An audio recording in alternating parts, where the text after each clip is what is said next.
छा फॉर्मेलिटी पूरी करण जे लाइ मां इहो पूरो हां त उनखे पंहिंजी बंदूक जी गोली लॻी आहे। मुराद वारा उते कीअं पहुता? सॼे जो मान रखंदा, मुराद खे यकीन ॾियणु ॾाढो ॾुखियो उन्हनि खे मुंहुं ॾियण जी सघ मां बि रखां थो। उन्हनि जी ॻाल्हि त सही निकिती। तो अली खान उन्हनि जे कब्ज़े में आहे। अस्सलाम वालेकुम हाज़रीन ऐं नाज़रीन, ड्रामा सीरियल दुलाम जी अचण वारी एपिसोड में दोस्तों तव्हां ॾिसंदो त मुराद वेंदो सिधो राज़न वटि ऐं राज़न खे चवंदो मुंहिंजो भाउ मुंहिंजे हवाले कर ऐं मां तुंहिंजो भाउ तुंहिंजे हवाले कयां थो, तूं मंसूर खान सां ॿधल आहीं। ऐं राज़न चवंदो तूं मंसूर खान सां ॿधल आहीं। अहिड़े हिसाब सां हिक ॿिए ते गुस्सो बि कंदा, हथियार बि सिधा कंदा ऐं सकून सां हिक ॿिए जी वरी ॻाल्हियूं कंदा ऐं ठरी वेंदा ऐं सौदो करण ते तयारु थी वेंदा हिक ॿिए जा भाउ वापसि करण जे लाइ।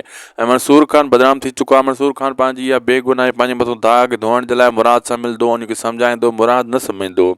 थी सघे थो अली खान इन ॻाल्हि जो कुझु न कुझु वर्जाव करे। अली खान खे बि शक मंसूर खान ते आहे ऐं उहा गेम जेको आहे राज़न वारी उॾां घाटे में पइजी वई ऐं शाहनवाज़ खान वॾी गेम खेॾियो। पोइ एपिसोड में तव्हांखे लगातार ॿुधायो त शाहनवाज़ खान गेम में कामयाबु थी वेंदो।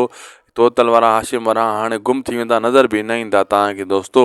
ऐं इन्हनि खे ॻोल्हण जे लाइ कोशिशि कंदो मंसूर खान ऐं मंसूर खान जा शहदा इन खे पकड़ण जी कोशिशि कंदा। इन्हनि सां धोखो कयो आहे, असां बि इन्हनि सां धोखो कयूं आहे त इन्हनि को हिसाब वठूं।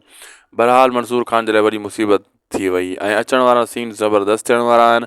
ऐं तव्हांखे ॿुधाईंदा हलूं दोस्तो, राज़न जे लाइ बि को ख़ासि जेको आहे न सम्झ में ॻाल्हि नथी अचे की थोरो थोरो उनखे शक पवे थो जेको आहे शाहनवाज़ खान ते, त उते मुराद कीअं पुॻो।